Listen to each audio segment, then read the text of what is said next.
Bonsoir, bienvenue à votre émission Nature et Vie. Là, nous sommes à Auxerre depuis le 14 pour un programme sur la délivrance. Et nous sommes réunis au programme et nous avons vu la main de Dieu, nous avons vu les miracles, nous avons vu comment Dieu utilise pour pouvoir opérer une délivrance à long terme, une délivrance à court terme et une délivrance mais puissante dans la vie de ses enfants. Bonjour. Je le laisse se présenter. Je me nomme le prophète Yves Belga. Je suis marié et père de 6 enfants. J'ai commencé le ministère un peu plus tôt, en 2011. En 2001.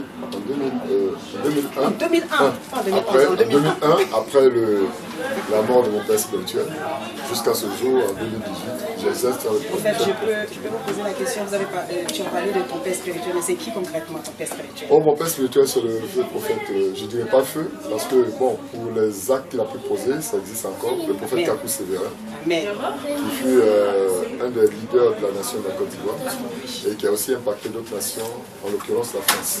Ah oui, ça c'est clair. Et ce que je voulais dire sur ce programme qui a eu lieu depuis 3 jours sur Auxerre, quel est votre ressenti? Oh, j'ai été moi-même surpris, je pourrais dire béni, parce que, comme on le dit généralement, les voies de Dieu sont insondables. L'on peut avoir des projets, mais la Bible dit que c'est le dessein de l'Éternel qui s'accomplit. Amen. Donc, quand vous arrivez dans un premier temps, vous avez une manière d'opérer que vous souhaitez habituelle, mais Dieu, comme on peut dire, il peut vous déphaser dans le sens d'accomplir les choses comme il veut. Je reçois avec un sentiment de satisfaction, parce que tout ce que Dieu fait est bon. Le slogan même de ce programme, c'était bénédiction ou malédiction, qui sait?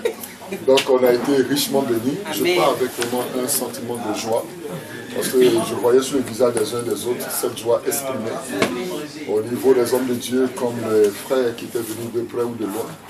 Et il n'y a rien de plus beau. Que Dieu puisse vous utiliser comme un instrument. Amen. Mais j'aimerais juste vous demander une faveur. Si vous pouvez prier pour cette nation, pour cette fin d'année et la nuit qui va suivre. Je tenais d'abord à dire merci à Dieu, parce que créateur de toute nation, il déclare toujours qu'il souhaite que toutes les nations aient pour refuge, aient à se réfugier entre ses mains. Donc nous ne pouvons pas commencer chaque année sans toutefois la confier à l'Éternel. Et la Bible nous dit que notre paix dépend de la paix du Dieu où nous trouvons. Donc je me dois quelque part, parce que j'ai des frères et j'ai des sœurs, même si je ne suis plus ici, que j'ai été conduit ailleurs, de prier pour cette nation. Voilà pourquoi je dirais au Seigneur, Dieu Tout-Puissant, Créateur du ciel et de la terre, de focaliser les regards sur cette nation. Peu importe ce qui peut se trouver, c'est lui-même qui dit que là où le péché abonde, la grâce surabonde. Qu'il se souvienne ne serait-ce que de ceux qui, dans le secret, ont le cœur pour Dieu.